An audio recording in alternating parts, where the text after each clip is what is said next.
l'homme spirituel et l'homme spirituel. Alléluia. Et lorsqu'on comprend ces choses, alors on comprend qu'il faut les pratiquer. Il y a tellement d'enjeux là-dessus. Alléluia. Dans le livre de Joël, nous avons lu hier, je vais citer à la fin, je voudrais vous le lire, où en fait, Joël 2, d'accord, verset 28.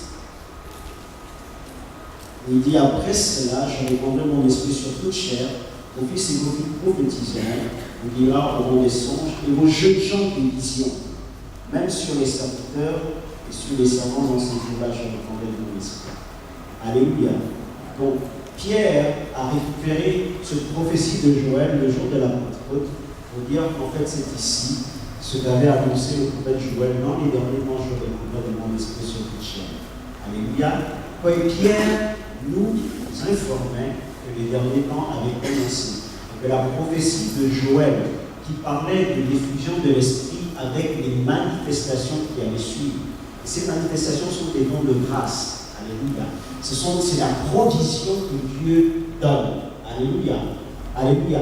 Cela est très important parce que ça nous parle de vision. Ça nous parle de son. Ça nous parle de paroles prophétiques. Ça nous parle de beaucoup de choses en réalité, tout ce que l'Esprit apporte. Puisqu'il est dit, vous recevrez une puissance, le Saint-Esprit survenant sur vous. Cette formulation est très importante. Parce qu'en réalité, la puissance ne vient pas d'elle-même. Il dit que la puissance est la conséquence de l'Esprit qui arrive sur vous. Alléluia. Alléluia. Donc, à la place de la puissance, vous pouvez ajouter toute autre chose que l'Esprit apporte. Vous comprenez? Il y a des choses qui sont étroitement liées à l'Esprit. Alléluia. Alléluia. Et donc, lorsque l'Esprit arrive sur nous, ce qui s'est passé le jour où on a cru réellement, alléluia, il y a forcément des provisions que l'Esprit apporte. Et entre autres, la possibilité d'avoir les yeux qui s'ouvrent, alléluia, la possibilité d'avoir les visions, la possibilité en fait d'avoir le cœur qui est illuminé, etc., etc., etc. Alléluia. Alléluia. Alléluia. Et donc, Pierre dit en fait que ce temps est arrivé. Il s'appelle déjà plus de 2000 ans. Et nous nous baignons dans ces temps bénis. Alléluia. Seulement, lorsque Pierre va citer, et c'est une habitude chez les auteurs du Nouveau Testament, de faire référence à un texte de l'Ancien Testament, mais en le modifiant légèrement sous l'inspiration de l'Esprit, comme pour apporter une information supplémentaire. Et Joël ne dit pas dans les derniers temps, Joël dit après cela. Alléluia. Or, donc il est important de reprendre après quoi? Alléluia. Alors on a lu en fait, j'ai cité, j'ai expliqué, en fait, il est en train de parler d'abord, Dieu appelle son peuple, d'accord, à la repentance, mais aussi, et donc aux jeunes, d'accord, en fait, dans le 2, alléluia, il dit après ces temps de jeûne, après ces temps de jeûne, je répandrai mon esprit sur toute chair, alléluia, vos fils et vos filles, en fait, il va parler de provision, il va parler de vision, il va parler de prophétie, il va parler de songes, et vous pouvez imaginer tout ce dont nous pouvons rêver, et ce à quoi tout ce à quoi nous pouvons aspirer. Alléluia. Donc voilà encore une étroite relation qui est faite entre le jeûne, la prière, et la grâce que nous avons par le Saint-Esprit. Alléluia. Alléluia. Ça va? Alors, aujourd'hui, je voudrais qu'on lise, parce que tout cela, en fait, ça va répéter. Je voudrais donc que nous lisions Actes 26, 18. Choisis du milieu de ce peuple et du milieu des païens vers qui je t'envoie. Alléluia. Afin que tu leur ouvres les yeux pour qu'ils passent des ténèbres à la lumière. Afin que tu leur ouvres les yeux pour qu'ils passent des ténèbres à la lumière et de la puissance de Satan à Dieu. Alléluia. Alléluia. Donc la construction en fait de cette phrase est ce qu'on appelle une espèce de parallélisme. Lorsqu'il dit en fait pour qu'il passe des ténèbres à la lumière, de la puissance de Satan à Dieu. Alléluia. Ce sont des équivalents. Celui en fait qui a les yeux fermés est dans les ténèbres. Et s'il est dans les ténèbres, ça veut dire quelque part qu'il est lié. Vous comprenez? C'est une forme en fait de lien. Alléluia. C'est qu'il est sous la puissance, l'influence du prince des ténèbres. Alléluia. Alléluia. C'est pourquoi en fait il était vraiment important de revoir cette activité dans le monde surnaturel. Alléluia. Alléluia. Il dit donc en fait, je t'ai appelé pour que tu ouvres les yeux de ce peuple. Et donc il y a aussi des païens, c'est-à-dire nous. Le peuple dont il était question, c'est Israël. Alléluia. Parce que lorsque les yeux sont fermés, en fait, on est dans les ténèbres. Alléluia. Alléluia. Amen.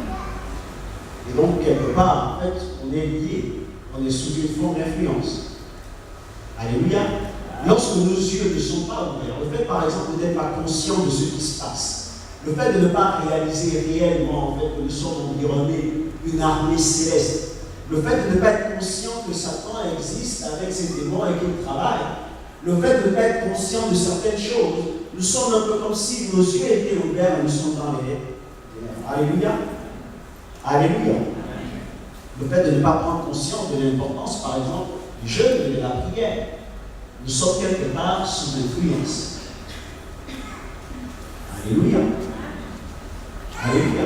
Parce que nous donnons de l'avantage en réalité au prince de ce monde et à ses démons. Alléluia. Alléluia. Alors, Jean 8, les versets 30 à 32, parlait ainsi. Plusieurs crurent en lui. Et il dit aux Juifs qui avaient cru en lui, si vous demeurez dans ma parole, vous êtes vraiment mes disciples. Alléluia. Il dit aux Juifs qui avaient cru en lui, si vous demeurez dans ma parole, vous êtes vraiment mes disciples. Alléluia. Vous connaîtrez la vérité, et la vérité nous affranchira. En d'autres termes, et la vérité nous rendra libres. Alléluia. Alléluia. Se situer sur deux plans complètement différents. Jésus parlait d'esclavage, n'est-ce pas, et de liberté. Alléluia. Et Jésus, alors qu'il se situait sur un plan purement spirituel, son auditoire, c'est-à-dire ceux qui l'écoutaient, étaient sur un plan purement terrestre. Alléluia. Donc il est en train de parler d'une forme d'esclavage spirituel. Le péché, c'est quelque chose de spirituel. Donc ce verset 34 nous informe des sphères, de la sphère sur laquelle Jésus se situe, par rapport à celle sur laquelle son auditoire se situait. Alléluia. Alléluia. Il parle d'esclavage. Il dit donc en fait, si vous demeurez dans ma parole, il est en train de s'adresser à ceux qui avaient cru. Il ne s'adresse pas à ceux qui n'ont pas cru. La Bible déclare en fait que plusieurs crurent en lui. Alléluia. Et il dit à ceux qui avaient cru, si vous demeurez dans ma parole, vous êtes réellement mes disciples. Alléluia. Alléluia. Ça veut dire en réalité qu'on peut avoir cru et ne pas être réellement disciple du Seigneur. Il nous parle de demeurer. Alléluia. Alléluia. Demeurer ici parle de quelque chose de constant. Quelque chose qui s'obtient par des efforts incessants, de chaque instant. Quelque chose en fait qui est lié à une discipline permanente. Il est question de demeurer. Alléluia. Mais on ne peut pas demeurer dans ce qu'on ne connaît pas. Alors il va dire, alléluia, si vous demeurez dans ma parole, vous connaîtrez la vérité et la vérité vous rendra libre. Alléluia. Donc il est question de connaître la vérité afin d'expérimenter la liberté. Il est question de